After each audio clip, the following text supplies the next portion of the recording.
Welcome to our deep dive today. We're looking at, well, an age-old industry that's being completely turned on its head by tech, public relations. For so long it was all about relationships, reputation, maybe getting that key press mention. But what we're digging into today, based on some really fascinating new analysis, shows that in 2025, things are moving faster than ever. Our mission for you today, to really unpack how PR is shifting, moving from just reacting to news to actually anticipating it and what that means for everyone. Okay, so let's get into this. The traditional stuff, like generic emails, that blanket press release, it seems like they're, well, losing their punch.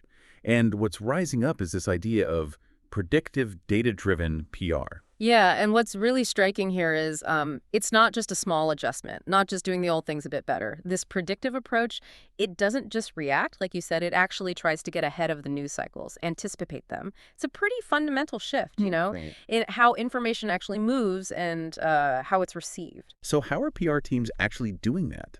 Predicting the news.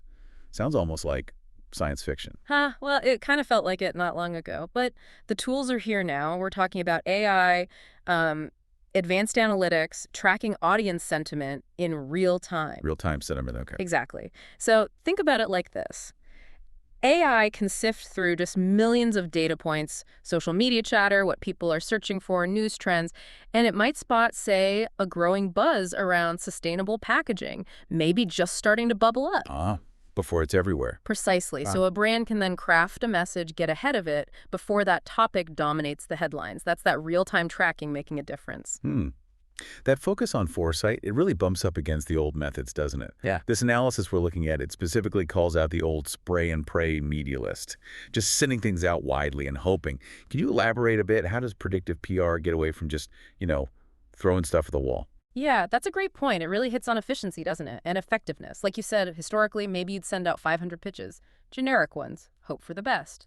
But predictive PR, it flips that. Instead of just broad distribution, it digs into behavioral insights, looks at what journalists have covered before, listens constantly to social media.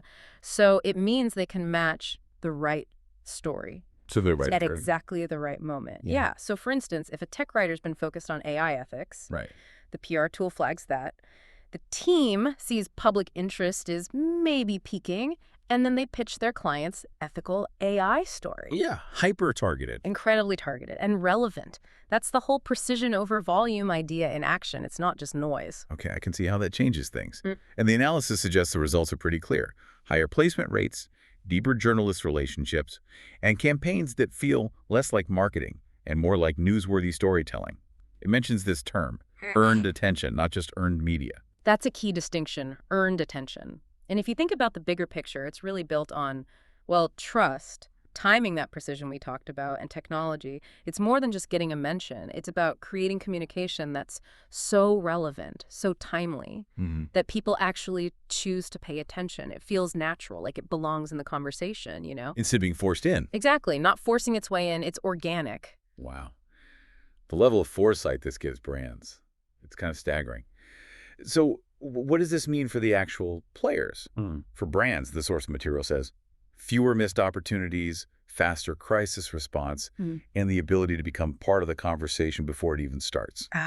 That sounds, well, incredibly powerful for managing your reputation, doesn't it? Oh, absolutely. It's huge. And it's not just defensive, like crisis response. It's proactive. Brands can position themselves as leaders on a topic before it's crowded, shape the narrative. Right. And what about journalists? They're often drowning in pitches. Yeah, and this potentially helps them too. It means ideally they start getting pitches that are genuinely timely, that are actually relevant to their beat, and importantly, backed by data, so it addresses that information overload problem they face constantly. Makes their decisions easier, maybe? Hopefully, and it fosters a more symbiotic relationship, less antagonism, perhaps, more collaboration. It changes the dynamic. It really feels like a fundamental shift. The analysis wraps it up nicely. The future of PR isn't just about telling stories.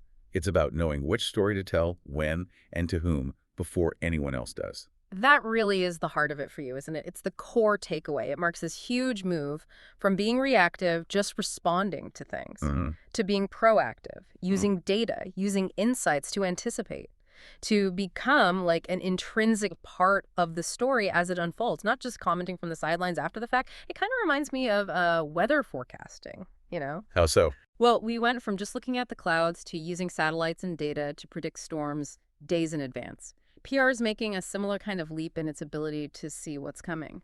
What a fascinating journey we've taken today, really digging into how public relations is evolving. We've seen this field, once so reliant on personal connections and gut feelings, now being reshaped by data, by AI, by these predictive tools. It's truly a leap. From just telling stories to knowing precisely which story matters, when it matters, and who needs to hear it, often before anyone else even realizes it's a story. Yeah, it really is. And it leaves you with a provocative thought to mull over, doesn't it? Given this incredible precision, this ability to time things perfectly, target specific people, even anticipate or subtly shape conversations, what does newsworthy storytelling truly mean anymore? Yeah. Especially when the narrative might be curated, using all this insight before it even properly breaks. It's a fascinating question, I think, for how we'll all engage with information, with news, in the years ahead.